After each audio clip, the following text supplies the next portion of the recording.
নমস্কাৰ স্বাগতম জনাইছো মোৰ ইউটিউব চেনেললৈ আজি ভিডিঅ'ৰ বিষয়বস্তু লৈ আহিছো তৃতীয় শ্ৰেণীৰ আমাৰ চৌপাশৰ পৰিৱেশ কিতাপখনৰ অধ্যায় 2 5 6 আমাৰ চৌপাশৰ প্ৰাণীবোৰৰ যিমানবোৰ পঢ়ি দিবলগীয়া আছে আটাইবোৰ পঢ়াই দিয়াৰ লগতে যিমানবোৰ প্ৰশ্ন আছে আটাইবোৰৰ উত্তৰ সহ আলোচনা কৰা হ'ব যদি এই ভিডিঅ'টো চাই ভাল লাগে তেন্তে লাইক কমেন্ট শেয়াৰ কৰিব আৰু যদি মোৰ চেনেলটোলৈ নতুনকৈ আহিছে তেতিয়াহ'লে কিন্তু সাবস্ক্ৰাইব কৰিবলৈ নাপাহৰিব এতিয়া আহকচোন পলম নকৰি ভিডিঅ'টো আৰম্ভ কৰোঁ মোৰ লগত এটা জমনি হল যে কি এই ভিডিঅ'টো মই আগতেই কৰিছো অৰ্থাৎ লেসন 7 টো দিয়াৰ আগত মই লেসন 6 টো কমপ্লিট কৰি থৈ দিছো তাৰপিছত এইকেইদিনত মই দুটামান কমেন্ট পালো যে লেসন 6 টো লাগে তেতিয়া মই ভাবিলো যে মইতো লেসন 6 দি থৈ দিছো তো কিয় মানে বিচাৰি আছে তাৰপিছত মই এবাৰ চেক আউট কৰিলো চেক কৰি দেখিলো যে মোৰ লেসন 6 টো দিয়া হোৱাই নাছিলে অৰ্থাৎ মই কি কৰিলো গুটেইখিনি কৰি মিলি এডিট এইবিলাক গুটেই কৰিলো আৰু কৰি পিনি হয়তো মই ভিডিঅ'টো আপলোড দিব পাহৰি গলো মই তেনেকৈ ডিলিট কৰি দিলো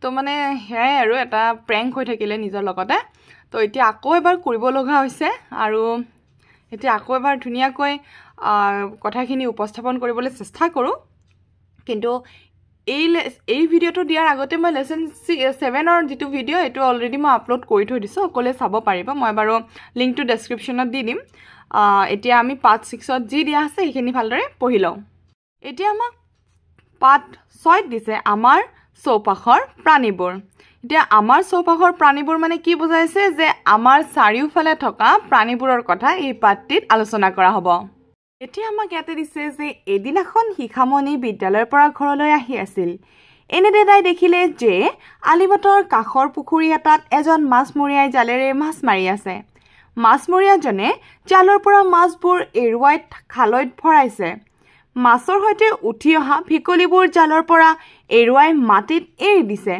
তাই লক্ষ্য কৰিলে যে ভেকুলীকেইটাই মাটি পাই ইফালে সিফালে জপিয়াবলৈ ধৰিছে দুটামান ভেকুলীয়ে আকৌ পানীত জাপ মাৰি হাতৰিবলৈ ধৰিছে ভুলবশতঃ মাছমৰীয়াই দুটা মাছ ভেকুলীৰ লগতে মাটিত এৰি দিছিল তাৰে এটা মাছ কেনেবাকৈ পানীত পৰি গ'ল পানী পাই মাছটো দূৰলৈ গুচি গ'ল কিন্তু মাটিত পৰি থকা আনটো মাছে থৰফৰাবলৈ ধৰিলে শিখামণিয়ে মন কৰিলে যে মাটিত পৰি থকা মাছটোৱে বৰ কষ্ট পাইছে তাইৰ মনত বৰ কৌতূহল হ'ল মাছে কেৱল পানীতহে থাকিব পাৰে আনহাতে ভেকুলীয়ে মাটি আৰু পানী উভয়তে থাকিব পাৰে কিয় মাছৰ কাণ দুখনৰ তলত ৰঙা ৰঙৰ ফুল আছে মাছে পানীত এই ফুলবোৰৰ সহায়ত উশাহ নিশাহ লয় ফুলৰ সহায়ত উশাহ লয় বাবে মাছ পানী অবিহনে জীয়াই থাকিব নোৱাৰে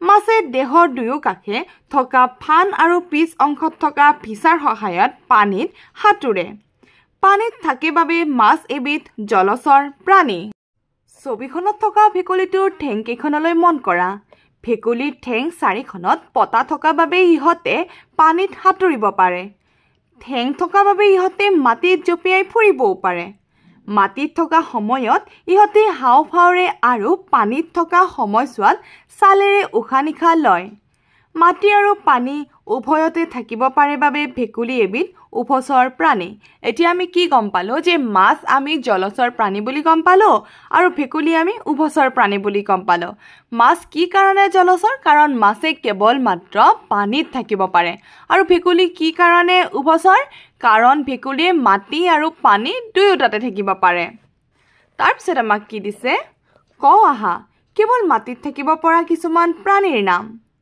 কিছুমান প্ৰাণীয়ে কেৱল মাটিত বাস কৰে সেইবাবে সিহঁতক স্থলচৰ প্ৰাণী বোলে অৰ্থাৎ কি হ'ল যে কিছুমান প্ৰাণীয়ে কেৱল মাত্ৰ ক'ত বাস কৰে মাটিত আৰু সেইবিলাকক কি বুলি কোৱা হয় স্থলচৰ বুলি কোৱা হয় প্ৰায়ভাগ স্থলচৰ প্ৰাণীৰে ঠেং থাকে ঠেঙৰ সহায়ত ইহঁতে খোজ কাঢ়িব বা দৌৰিব পাৰে স্থলচৰ প্ৰাণীবোৰৰ কিছুমান ঘৰচীয়া আৰু কিছুমান বনৰীয়া মানুহে ঘৰত পোহা প্ৰাণীবোৰ ঘৰচীয়া অথবা পোহনীয়া ইহঁতক থকা ঠাইৰ ব্যৱস্থা মানুহে সুকীয়াকৈ কৰি দিয়ে আনহাতে বনৰীয়া প্ৰাণীবোৰ হাবি জংগলত থাকে ইহঁতে নিজাকৈ আহাৰ আৰু থকা ঠাই বিচাৰি লয় এতিয়া আমি কি গম পালো ঘৰচীয়া আৰু বনৰীয়া কি গম পালো যে ঘৰচীয়া হৈছে যি মানুহে ঘৰত পোহে বা মানুহৰ ঘৰত থাকে সেইবোৰ হৈছে কি ঘৰচীয়া বা পোহনীয়া অন্যহাতে বনৰীয়া কোনবোৰক যিবোৰ ক'ত থাকিব হাবি বা জংগল বা বনত থাকিব সেইবোৰক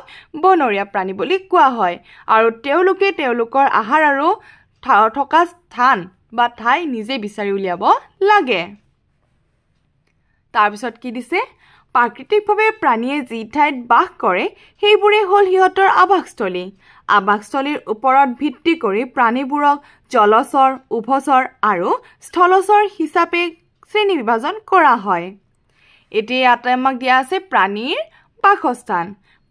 বাসস্থান খৰচীয়া প্ৰাণীৰ বাসস্থান গৰু ৰখা ঘৰ গোহালি খোৰা ৰখা ঘৰ আস্থাবল হাঁহ কুকুৰা গাহৰি ৰখা ঘৰ গঁৰাল বনৰীয়া প্ৰাণীৰ বাসস্থান সিংহ ভালুক থাকে গুহাত শিয়াল শহাপহু থাকে গাঁতত বাঢ়ৈ টোকা ফেঁচা কেৰ্কেটুৱা থাকে গছৰ খুৰুঙত আৰু এইখিনিতে ক'ব খুজিছোঁ যে এইবিলাক সৰু সৰু প্ৰশ্নবোৰ কিন্তু আহিবলগীয়া পৰীক্ষা অৰ্থাৎ 6 মাহিলী পৰীক্ষাত আহিব পাৰে এতিয়া আমাক দিছে লিখো আহা ছবিখনত থকা কোনবোৰ খৰচীয়া আৰু কোনবোৰ বনৰীয়া প্ৰাণী ইয়াতে আমাক কোনবোৰ খৰচীয়া আৰু কোনবোৰ বনৰীয়া সুধিছে এতিয়া আমি সকলোৱে গম পাম যে মই যিবোৰত গোল চিন দি থৈ দিছোঁ সেইবিলাক কি হ'ব খৰচীয়া হ'ব আৰু যিবোৰত ৰাইট চিন দিয়া হৈছে সেইবোৰ কি হ'ব বনৰীয়া হ'ব এতিয়া ইয়াৰে এইটো হৈছে জিৰাফ ঠিক আছে জিৰাফটো আমি বনৰীয়াত ধৰিছোঁ এইপিনে হৰিণ ধৰিছোঁ গড় ধৰিছোঁ জেব্ৰা ধৰিছোঁ বাঘ সিংহ বান্দৰ হাতী এই আদিবোৰ কি বনৰীয়া অন্যহাতে কুকুৰ ঘোঁৰা মেকুৰী গৰু তাৰপিছত ছাগলী এইবোৰ হ'ব কি খৰচীয়া তাৰপিছত ইয়াতে দিছে এই খৰচীয়া আৰু বনৰীয়া প্ৰাণীবোৰে কি কি খাদ্য খায় এতিয়া আমি সকলোৱে জানো বাঘ সিংহই কি খায় মাংস খায় হয়নে সেয়া ঠিক তেনেধৰণে গৰু হওক ছাগলী হওক এইবোৰে ঘাঁহ খায় তো কোনে কি খাদ্য খায় আমি সকলোৱে জানোৱেই তো এইখিনি মনত ৰাখিবলৈ চেষ্টা কৰিলে হ'ল যেনে হাতীয়ে কি খায় কলগছ খায় আমি জানো হয়নে তেনেকুৱা ধৰণৰ বান্দৰে কল খায় বা মানুহৰ ঘৰত সোমাই বান্দৰেতো কুটেবোৰ খোৱা হৈছে এতিয়া বাৰু আৰু এইখিনিতে ক'ব খুজিছোঁ মেকুৰীয়ে গাখীৰ মাছ এইবোৰ খায় ঠিক আছে এতিয়া আমাক নেক্সট কি দিছে সেইখিনি চাইছোঁ এয়া প্ৰকল্প দিয়া হৈছে এইটো কাম তোমালোকে নিজে নিজে কৰিবলৈ চেষ্টা কৰিবা তাৰপিছত দিছে কিছুমান প্ৰাণী মাটিত গাঁত কৰি থাকে যেনে উই চিৰিঙা পৰুৱা কেঁচু কুমটি উই পৰুৱা আদি উই পৰুৱাই মাটিৰে উই হাফলু সাজি থাকে কেঁচু কুমটি আদি প্ৰাণীয়ে সূৰ্যৰ তাপ সহ্য কৰিব নোৱাৰে বাবে ইহঁত মাটিৰ তলত থাকে কেতিয়াবা প্ৰশ্ন হিচাপে আহিব পাৰে যে কেঁচু কুমটি আদি প্ৰাণীবোৰে কিয় মাটিৰ তলত থাকে তো আমাৰ উত্তৰ কি হ'ব যে এইবোৰে সূৰ্যৰ তাপ সহ্য কৰিব নোৱাৰে বাবে এইবোৰ ক'ত থাকে মাটিৰ তলতে থাকে তাৰপিছত আমাক দিছে লিখো আহা তোমালোকে চৌপাশত দেখা কিছুমান প্ৰাণী বা চৰাইৰ নাম সেই সকলোবোৰ প্ৰাণীয়ে একেধৰণে চলাফুৰা কৰেনে এইখিনিও তোমালোকৰ নিজৰ কাম সেইখিনি কৰিবলৈ চেষ্টা কৰিবা তাৰপিছত আমাক দিছে ভেকুলী শহাপহু ঘনচিৰিকা আদিয়ে জঁপিয়াই ইফালৰ পৰা সিফাললৈ চলাফুৰা কৰে অৰ্থাৎ আমি কি গম পালোঁ যে জঁপিয়াই কোনে ইফালৰ পৰা সিফালে চলাফুৰা কৰে ভেকুলী শহাপহু ঘনচিৰিকা আদি প্ৰাণীয়ে তাৰপিছত আমাক দিছে সাপ ঘৰিয়াল তেজপিয়া জেঠী আদি প্ৰাণীয়ে বগাই যায় জেঠীয়ে ঠেঙৰ তলুৱাৰে থিয় ঠাইটো খোপনি পুতি বগাব পাৰে এয়া হৈছে ঘৰিয়াল জেঠী আৰু সাপ তাৰপিছত দিছে চৰাই কেনেকৈ উৰে জানানে চৰাই সিহঁতৰ গাত থকা ডেউকা দুখনেৰে উৰিব পাৰে হাড়বোৰ ফুপলা হোৱা বাবে ইহঁতৰ দেহটো পাতল ধৰাকাউৰী ভেলাহা অৰ্থাৎ পেলিকান আদি চৰাইবোৰৰ ডেউকা বৰ শক্তিশালী সেইবাবে সিহঁতে দূৰ দূৰণিলৈ উৰিব পাৰে তেনেদৰে শগুন চিলনী আদি চৰায়ে বহু ওপৰলৈকো উৰিব পাৰে কিছুমান চৰায়ে উৰিব নোৱাৰে যেনে উট পক্ষী আৰু পেঙ্গুইন উট পক্ষী পৃথিৱীৰ চৰাইবোৰৰ ভিতৰত আটাইতকৈ ডাঙৰ চৰাই অৰ্থাৎ আমি কি গম পালোঁ পৃথিৱীৰ চৰাইবোৰৰ ভিতৰত চবতকৈ ডাঙৰ চৰাইটো কি উট পক্ষীয়ে খোজকাঢ়িব আৰু বেগাই দৌৰিবও পাৰে উট পক্ষী আটাইতকৈ বেগাই দৌৰিব পৰা প্ৰাণী পেঙ্গুইনে খোজকাঢ়ি চলাফুৰা কৰে আৰু ডেউকাৰ সহায়ত পানীত সাঁতোৰে তাৰপিছত ইয়াতে আমাক ক আহা দিছে এয়া তোমালোকৰ কাম দিছে ক্ৰিয়াকলাপ 1 দিছে এইবোৰো তোমালোকৰে কাম তথাপিও মই এটা লিখি থৈ দিছোঁ বাৰু তলত দিয়া প্ৰাণীবোৰে কেনেকৈ চলাফুৰা কৰে সেই অনুযায়ী তালিকাত ভৰোৱা যে সাপ জেঠীয়ে বগাই যায় পেঙ্গুইন উটপক্ষীয়ে খোজকাঢ়ি যায়, ভেকুলী শহাপহুৱে জঁপিয়াই যায়, তাৰপিছত শগুন, চিলনী, পাৰ, ঢোঁৰাকাউৰী, ভেলা হাঁহ এইবোৰে উৰি যায়। আকৌ ক্ৰিয়াকলাপ 2টো তোমালোকক দিছে, তলৰ তালিকাত উল্লেখ কৰা চৰাইবোৰে কি কি খাদ্য খায় পৰ্যবেক্ষণ কৰি লিখা। এইটো তোমালোকে চাবা, চাই মেলি লিখিবলৈ চেষ্টা কৰিবা। আকৌ দলীয় কাৰ্য দিছে, এইটো তোমালোকে নিজে নিজেই কৰিবলৈ চেষ্টা কৰিবা। এতিয়া আমাক এই পৃষ্ঠাটোত দিছে কওঁ আহা, তলৰ ছবিকেইখনলৈ ভালদৰে চোৱা, কি কি দেখিছা? ঘৰচীয়া প্ৰাণীবোৰে আমাক কি কি কামত সহায় কৰে? এতিয়া আমি দেখিবলৈ পাইছোঁ যে গৰুৱে আমাক খেতি বাতি কৰাত সহায় কৰে, গৰুৱে আমাক গাখীৰ দিয়ে, কুকুৰে আমাৰ ঘৰত পহৰা দিয়ে, কুকুৰা হাঁহ এইবোৰে আমাক কণী দিয়ে। তো আমি এইখিনি সহায় তেওঁলোকৰ পৰা পাই আহিছোঁ। এতিয়া কি কৈছে, মানুহে খাদ্য আৰু বিভিন্ন কামৰ বাবে প্ৰাণীৰ ওপৰত নিৰ্ভৰ কৰিবলগীয়া হয়। এই উপকাৰী প্ৰাণীবোৰক মানুহে আদৰ যত্ন কৰি পোহে আৰু আমি এইবোৰক কি কৰোঁ, পোহো, হয়নে? যেনে গৰু হওক, কুকুৰ হওক, কুকুৰা হাঁহ হওক, এইবোৰক আমি কি কৰোঁ, ছাগলী হওক, এইবোৰক আমি পোহো, কাৰণ তেওঁলোকৰ ওপৰত আমি নিৰ্ভৰ কৰিবলগীয়া হয়। যিহেতু আমি গাখীৰ খাবই লাগিব, আমাৰ শৰীৰত প্ৰটিন লাগিবই, সেইকাৰণে আমি কাৰ ওপৰত নিৰ্ভৰ কৰিব লাগিব? গৰু ছাগলীৰ ওপৰত নিৰ্ভৰ কৰিবই লাগিব, হয়নে? এতিয়া আমাক নেক্সট কি দিছে, ক্ৰিয়াকলাপ 3 দিছে। তলত উল্লেখ কৰা ঘৰচীয়া প্ৰাণীবোৰৰ পৰা আমি কি কি খাদ্যবস্তু পাওঁ তালিকাখনত লিখা। গৰু ম'হৰ পৰা গাখীৰৰ পৰা আমি ঘি ওলাব পাৰোঁ, ক্ৰীম কৰিব পাৰোঁ, আমি মাখন বনাব পাৰোঁ, পনীৰ বনাব পাৰোঁ। তাত আমি সকলোবোৰ কিহৰ পৰা পাওঁ? গৰু ম'হৰ পৰা পাওঁ। হাঁহ কুকুৰৰ পৰা কণী পাওঁ, ঠিক আছে। ছাগলীৰ পৰা আমি আকৌ গাখীৰ পাওঁ। তাৰপিছত আমাক দিছে ঘৰচীয়া প্ৰাণীৰ যতন আৰু সুৰক্ষা। ঘৰচীয়া প্ৰাণীবোৰে সুৰক্ষাৰ বাবে মানুহৰ ওপৰত নিৰ্ভৰ কৰে। মানুহৰ পৰা আদৰ যত্ন পাই ইহঁতে সুৰক্ষিত অনুভৱ কৰে। যেনেধৰণে আমি প্ৰাণীৰ ওপৰত নিৰ্ভৰশীল, কিছু কিছু ক্ষেত্ৰত সেনেকৈ আমাৰ ওপৰতো প্ৰাণীবোৰ নিৰ্ভৰশীল, কাৰণ আমি তেওঁলোকক পুহি ভালকৈ খাদ্য দিব লাগিব, ভাল ঠাইত ৰাখিব লাগিব, তেতিয়াহে তেওঁলোকে কি কৰিব, আমাক ভাল পাব, হয়নে? যেনেকৈ মানুহে মানুহক ভাল পায়, তেনেকৈ আমি অন্যৰ পৰাও সেই মৰম ভাল পোৱা পাব পাৰোঁ, হয়? তো সেইকাৰণে আমি সেই পোহনীয়া জন্তু হওক, প্ৰাণী হওক, সকলোকে কি কৰিব লাগিব, আদৰ সাদৰ যতন কৰিব লাগিব। এতিয়া আমি কেনেধৰণেনো তেওঁলোকৰ যতন বা সুৰক্ষা দিম, সেইখিনি কথা আমি ইয়াতে পঢ়িবলৈ পাম। পোহনীয়া অথবা ঘৰচীয়া প্ৰাণীবোৰৰ কেনেকৈ যত্ন ল'ব লাগে? সময়মতে খাদ্য আৰু পানী যোগান ধৰিব লাগে, থাকিবৰ বাবে বাসস্থান সাজি দিব লাগে, গা ধুৱাই পৰিষ্কাৰ পৰিচ্ছন্নকৈ ৰাখিব লাগে, বাসস্থানবোৰ চাফ চিকুণকৈ ৰাখিব লাগে, বেমাৰ হ'লে পশু চিকিৎসালয় নিব লাগে, বিভিন্ন বেমাৰৰ পৰা ৰক্ষা পাবৰ বাবে সময়মতে সিহঁতক ৰোগ প্ৰতিষেধক বেজী দিয়াব লাগে। তো এইখিনি কথা মনত ৰাখিবলৈ চেষ্টা কৰিলে হ'ল, পৰীক্ষাত এইটো প্ৰশ্ন আহিব পাৰে।